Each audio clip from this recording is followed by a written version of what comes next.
여러분 안녕하세요. 오늘 제가 진짜 흥미로운 분석을 하나 준비했는데요. 상상력을 조금만 발휘해 볼까요? 자, 한번 상상해 보세요. 홍콩의 전설적인 액션 스타, 거칠기 짝이 없는 세계적인 종합 격투기 선수, 그리고 고대 성경의 신학. 대체 이 셋이 무슨 상관일까요? 솔직히 전혀 연관이 없어 보이잖아요. 그런데 오늘 다룰 자료에서는 이 세 가지를 단 하나의 아주 강력하고 우리에게 너무나도 친숙한 개념으로 묶어냅니다. 바로 의리입니다. 자, 그럼 이 기막힌 연결고리 본격적으로 한번 파헤쳐 볼까요? 가장 먼저 시선을 확 사로잡는 건 우리에게 너무나 친숙한 배우 주윤발의 이야기입니다. 이분이 남긴 엄청난 철학이 하나 있거든요. 세상에 올 때 아무것도 가져오지 않았으니 갈 때도 가져가지 않아도 괜찮다. 와, 진짜 멋있지 않나요? 놀랍게도 이 초연한 고백은 적신으로 와서 적신으로 돌아간다는 성경 욥기 1장의 그 유명한 선언과 아주 완벽하게 맞닿아 있습니다. 사실 엄청난 부와 명예의 정점에 서본 사람이 이렇게 물질주의에서 완전히 벗어난 태도를 갖는다는 게 말처럼 쉬운 일이 아니잖아요.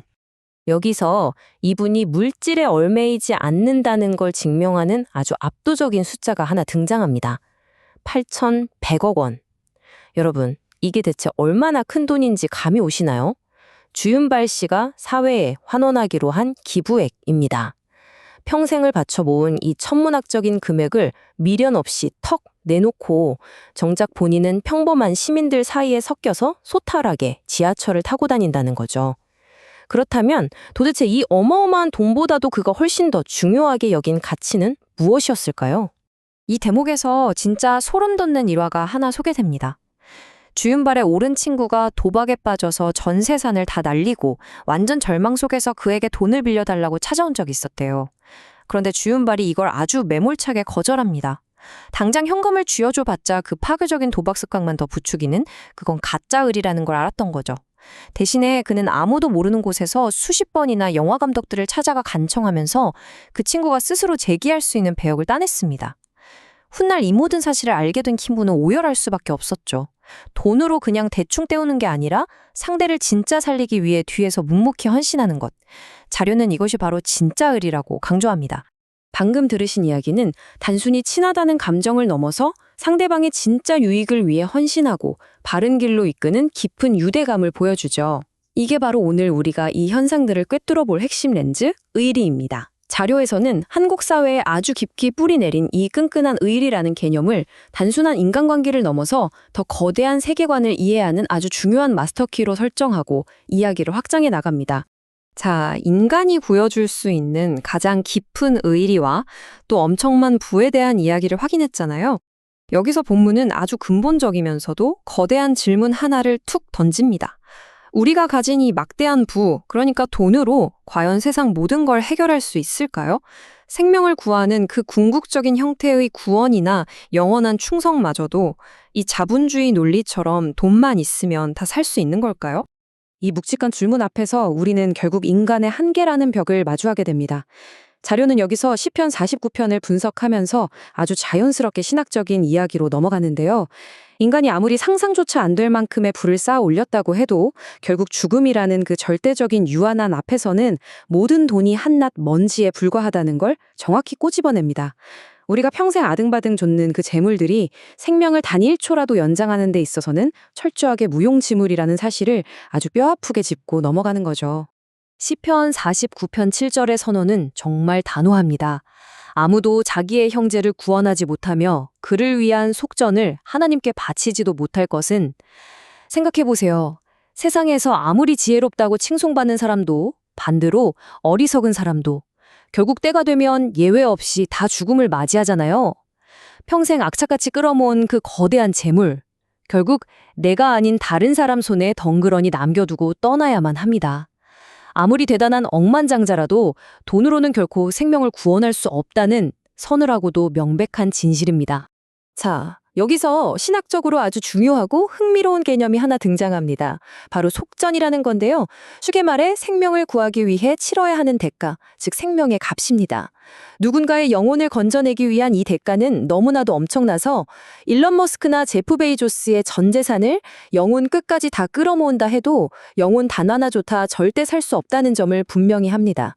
지구상의 그 어떤 화폐나 물질로도 도저히 지불 불가능한 엄청난 스케일의 영적인 비용인 셈이죠.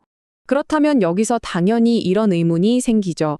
세상 최고의 돈으로도 생명을 구하는 데 철저히 실패한다면 도대체 뭘로 그 값을 치러야 할까요? 자료는 기독교의 핵심 교리를 이렇게 명쾌하게 설명해 줍니다. 물질로 안 된다면 결국 생명은 오직 생명으로만 갚을 수 있다는 겁니다. 인간 스스로는 도저히 감당할 수 없는 이 절망적인 속전을 예수가 자신의 생명을 내어주는 희생과 은혜를 통해 대신 치렀다는 게 본문의 핵심입니다. 돈으로 환산 자체가 불가능한 구원의 대가를 그냥 생명 그 자체로 지불해버린 거죠. 자, 이 희생과 은혜라는 거대한 개념. 약간 추상적으로 느껴지시나요? 그럼 이걸 다시 우리가 매일 숨쉬고 부대끼며 살아가는 현실 세계의 이야기로 훅 끌어와 볼게요. 모든 것을 잃어버리고 인생의 가장 처참한 밑바닥에 떨어졌을 때 아무 조건 없이 나를 끝까지 믿어준 사람에게 인간은 과연 어떻게 반응할까요? 여기서 소개되는 두 가지 현대판이라는 사람들이 이 진정한 의리에 어떻게 목숨 걸고 보답하는지 아주 리얼하게 보여줍니다. 첫 번째는 한 주식 투자자 이야기인데요. 투자 실패로 그야말로 쫄딱 망해서 희망도 없이 완전 폐인처럼 지내던 절대적인 절망의 순간이었습니다. 그런데 그때 그의 아내가 자신이 평생 모은 전 재산과 퇴직금을 미련 없이 턱 내어주면서 다시 해보라고 믿어준 거예요. 이건 그냥 금전적 지원이 아니라 인생을 건 엄청난 믿음이었죠. 이 절대적인 의리 덕분에 그는 기적처럼 재기에서 거대한 부를 이루게 됩니다. 근데 진짜 놀라운 건 그 다음이에요. 자신을 살려낸 그 은혜에 보답하겠다고 그는 모든 재산의 권한을 아내에게 싹 다 넘기고 자기는 평생 용돈만 받아 쓰는 삶을 스스로 선택했습니다. 진짜 대단하지 않나요? 두 번째 이야기는 훨씬 더 드라마틱합니다. 종합격투기의 제왕, 코너 맥그리거 다들 아시죠? 지금으로부터 약 20년 전 그는 그저 미래가 전혀 안 보이는 가난한 무명 파이터였습니다. 하지만 그의 아내는 무려 20년이라는 긴 세월 동안 정말 아무런 보장도 없이 육체적, 재정적, 정서적 지원을 다 쏟아부었습니다.